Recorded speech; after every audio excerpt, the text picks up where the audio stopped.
Bonjour, je suis Henry Keane. Voici Newspool sur UATV. Bienvenue dans l'émission. Aujourd'hui, dans cet épisode, la Russie demande grâce après de nouvelles frappes ukrainiennes réussies sur le secteur énergétique. L'Ukraine va fournir des drones navals aux pays du Golfe. Zelensky va faire le bilan de sa visite au Moyen-Orient. Ce n'est que la partie émergée de l'iceberg. Le président Zelensky sur la pression exercée sur l'Ukraine pour qu'elle se retire de la région de Donetsk. La nuit dernière, les villes russes de Taganrog et Togliatti, où se trouvent des usines chimiques, ont été frappées. La plupart des images circulent en ligne, montrant un épais panache de fumée gris foncé. Il est probable que plusieurs foyers d'incendie se soient formés après la frappe de drones. Et l'installation en flammes produisait du polyamide, des plastiques et des fibres synthétiques utilisées dans l'électronique par l'armée russe. Cette nuit également, d'autres frappes ont été enregistrées dans la région de Luhansk, dans la ville occupée d'Olchevsk. Et il n'y a pas que les drones ukrainiens qui ont frappé une usine métallurgique, il y a aussi des rapports faisant état d'une frappe sur cette installation. Eh bien, peut-être que les ouvriers russes commencent enfin à comprendre où tout cela mène, ou pas. Et les drones ukrainiens l'ont refait. Je veux dire, le terminal pétrolier d'Ust-Luga en oblast de Leningrad, il y a 7 jours. Il a commencé à brûler et brûle encore maintenant, alors que vous regardez ceci depuis 7 jours d'affilée. Des drones ukrainiens à longue portée ont causé de sérieux dégâts. Ust-Luga est un port maritime russe clé sur la Baltique, utilisé pour l'exportation de pétrole, y compris les expéditions via la soi-disant flotte fantôme. Pendant ce temps, la Russie demande grâce, envoyant même ouvertement un signal à l'Ukraine. Dans une tentative de sauver ce qui reste de leur infrastructure énergétique, le président Zelensky déclare que l'Ukraine est prête pour une trêve de Pâques. À une condition. Si la Russie est prête à ne pas attaquer l'énergie ukrainienne, nous ne répondrons pas sur leurs installations énergétiques. Nous sommes prêts pour toute trêve. Volodymyr Zelensky, président de l'Ukraine. Les forces ukrainiennes ont également frappé l'usine dans la région de Samara, en Russie. Selon l'état-major des forces armées, l'installation a été touchée par un missile FP, Flamingo. La destruction de l'installation a été confirmée avec une forte explosion secondaire enregistrée dans la zone de production. Nous ne sommes pas surpris. L'usine était spécialisée dans la production de composants explosifs pour bombes et roquettes à hauteur de plus de 30 000 tonnes d'explosifs de qualité militaire par an. Le président Zelensky a annoncé que l'Ukraine avait conclu un accord d'approvisionnement en drones navals avec des pays du Golfe. L'accord porte sur le déploiement de drones navals et la construction de systèmes de défense à plusieurs niveaux. De plus, l'Ukraine partage son expertise. La réouverture des routes commerciales maritimes pour débloquer le détroit d'Ormuz en détaillant spécifiquement le succès du corridor de la mer Noire. Tout cela et plus encore sur le Moyen-Orient ces jours-ci dans l'histoire suivante pour vous. Au cours d'un mois d'opérations militaires contre l'Iran, les États-Unis ont mené plus de 10 000 frappes sur des cibles à l'intérieur du pays. C'est ce qu'a déclaré le chef du commandement central américain, le général Brad Cooper du commandement central, qui est responsable des opérations au Moyen-Orient. En incluant les actions d'Israël, le nombre total de cibles touchées est encore plus élevé. États-Unis. Le président Donald Trump affirme que son pays n'avait pas d'autre choix que de commencer la guerre. Ce que nous devions faire, c'était éliminer le cancer. Nous devions retirer le cancer. Le cancer, c'était l'Iran avec une arme nucléaire, et nous l'avons éliminé. Donald Trump, président des États-Unis. L'un des principaux objectifs de l'opération contre l'Iran était l'élimination de la haute direction militaire et politique du pays. Cet objectif a été atteint dès le premier jour. À la suite d'une frappe aérienne, le guide suprême de l'Iran, Ali Khamenei, a été touché. Il était en fait le chef de l'État. Aucune décision majeure n'était prise sans son approbation. Cependant, Téhéran a rapidement annoncé un successeur, son fils Mojtaba Khamenei. Après cela, le premier ministre israélien Benjamin Netanyahou a également menacé le nouveau dirigeant du régime iranien. Nous avons tué le précédent dictateur et le nouveau dictateur. Majdaba, une marionnette du corps des gardiens de la révolution islamique, ne peut pas apparaître en public. Je ne prendrai pas d'assurance vie pour aucun des dirigeants des organisations terroristes. Il est leur parrain du terrorisme. La partie iranienne, cependant, profère également des menaces de destruction. Elle attaque à la fois les infrastructures militaires et civiles de la région. Les pays du Golfe Persique ont souffert, en particulier les Émirats arabes unis, qui ont enduré plus de 2000 attaques. Depuis le début des hostilités, Téhéran a lancé près de 400 missiles et plus de 1500 drones sur des cibles aux Émirats.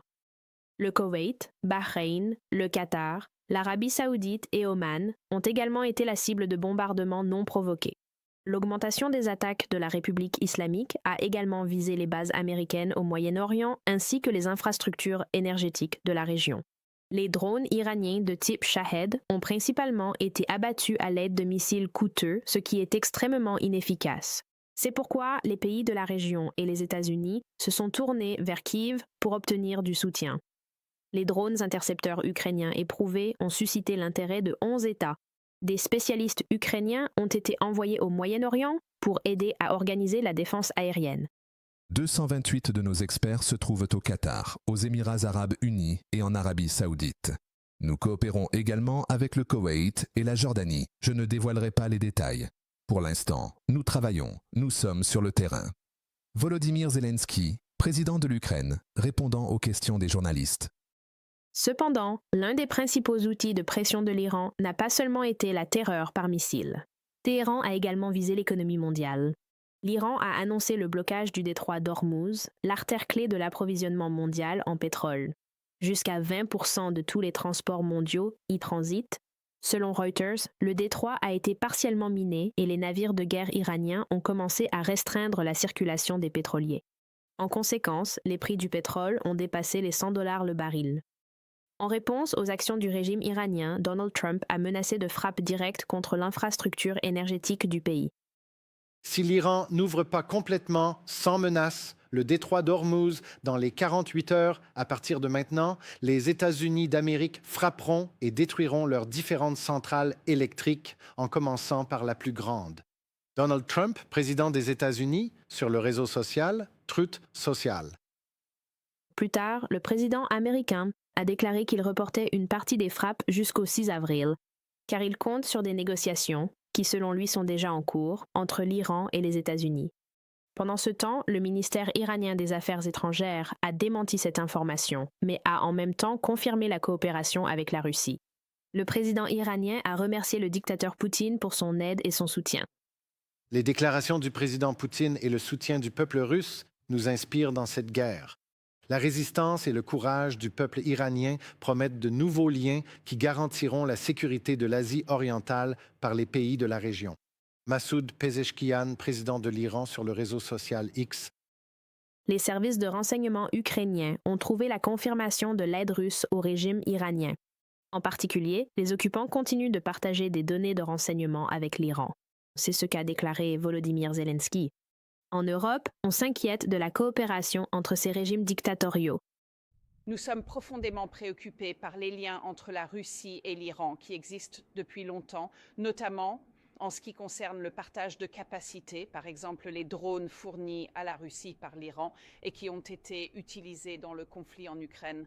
Mais nous avons également constaté un soutien de la Russie à l'Iran dans le conflit au Moyen-Orient. Et c'est pourquoi je pense qu'en tant que pays du G7, nous avons un intérêt commun à nous réunir pour discuter de ces questions. Et la manière dont nous devons protéger notre économie mondiale contre les pays qui cherchent à utiliser notre économie comme une arme contre nous. Les experts notent que le partenariat avec la Russie renforce la position de l'Iran et complique la tâche des États-Unis. En réalité, il s'agit de la formation d'une alliance militaire alternative qui s'oppose à l'Occident. Reportage de Maria Zeluchenko, UATV News. Eh bien, il n'y a peut-être pas de façon facile de le dire, alors je vais simplement le dire comme c'est. Marco Rubio, 72e secrétaire des États-Unis d'Amérique, la même personne qui qualifiait autrefois l'agression russe de ce qu'elle est, non provoquée, traite aujourd'hui le président Zelensky de menteur. C'est un mensonge. Et je l'ai vu dire cela et c'est regrettable qu'il le dise car il sait que ce n'est pas vrai et ce n'est pas ce qu'on lui a dit. Ce qu'on lui a dit, c'est l'évidence même. Les garanties de sécurité n'entreront en vigueur qu'à la fin de la guerre car sinon vous vous retrouvez dans vous vous impliquez vous-même dans la guerre. Quelle est la garantie de sécurité? Ce sont des troupes prêtes à intervenir et à sécuriser. Si vous mettez cela en place maintenant, cela signifie que vous vous impliquez dans la guerre. Ce qu'on lui a dit très clairement, et il aurait dû le comprendre, c'est que les garanties de sécurité ne viennent qu'après la fin de la guerre. En commençant ce message, Zelensky a noté qu'il n'avait révélé qu'une petite partie des discussions en coulisses. Comme on dit, la majeure partie de l'iceberg n'est pas visible. Croyez-moi, je n'ai montré qu'une petite partie. Je parle en toute transparence. On peut le présenter de différentes manières. Les garanties ne seront accordées qu'après notre retrait du Donbass. C'est actuellement la condition pour mettre fin à la guerre. Volodymyr Zelensky, président de l'Ukraine. Donc les Russes veulent le Donbass. Ils ont tué plus d'1 million des leurs pour cela et sont prêts à en tuer 1 million de plus. La vie russe est une marchandise bon marché pour le Kremlin et le Kremlin convoite le Donbass, l'ensemble de la région, qu'en 4 ans de cette guerre, ils n'ont même pas réussi à conquérir militairement. C'est pourquoi ils ont besoin que les États-Unis fassent pression sur l'Ukraine pour obtenir ce que Poutine veut, mais par la voie politique. Et c'est précisément à ce moment-là que ces garanties de sécurité deviennent un outil de chantage. Kyiv propose depuis longtemps à Washington de signer des garanties de sécurité avant la fin de cette guerre. La logique est facile à comprendre ici. Préparer tous les documents nécessaires à l'avance afin que le Congrès des États-Unis puisse voter plus tard, au moment de la fin du conflit. Cependant, la partie américaine rejette cette proposition, insistant pour que l'accord de paix avec la Russie et l'octroi de garanties de sécurité américaines ne soient signés qu'après un cessez-le-feu complet. L'Ukraine est poussée vers un accord qui récompense ouvertement la Russie pour son agression, en lui accordant toute la région du Donbass. Politiquement, parce que la Russie a prouvé en 4 ans qu'elle n'était pas capable de l'obtenir militairement. Et si l'Ukraine n'accepte pas ce grand et magnifique accord russe, les États-Unis s'en laveront simplement les mains. Et si l'Ukraine l'accepte et cède simplement une immense partie de son propre territoire, juste parce que Poutine le veut et que Trump s'en moque, alors seulement l'Amérique offrira ses garanties de sécurité. Et ces garanties de sécurité garantissent-elles vraiment une quelconque sécurité au départ? L'Arabie saoudite entretient depuis longtemps des relations développées avec les États-Unis. Elle possède des bases militaires américaines sur son territoire et a investi des années et des milliards dans ses relations avec Donald Trump pour s'assurer son soutien. En 2025, ils ont signé un accord de défense avec les États-Unis assorti de garanties de sécurité signées par Donald Trump. Depuis un mois maintenant, l'Arabie saoudite subit des attaques iraniennes auxquelles les États-Unis ne peut et ne veut pas protéger son allié.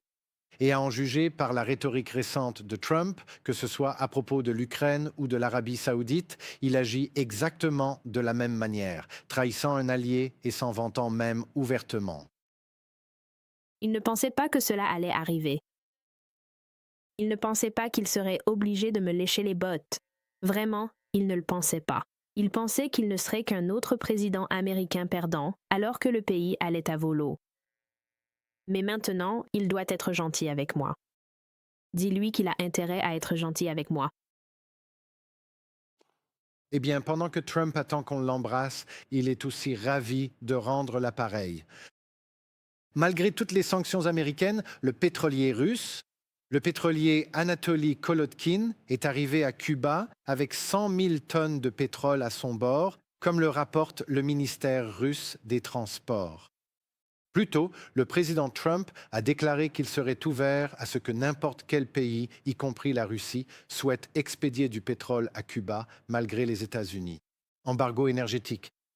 Trump a dit que ces livraisons n'auraient aucun effet parce que, je cite, « de toute façon, Cuba est fini ». À présent, la chaîne UAE TV aimerait vous demander un petit service. Nous vous demandons, chers spectateurs, de commenter dans la section ci-dessous en répondant à une question toute simple.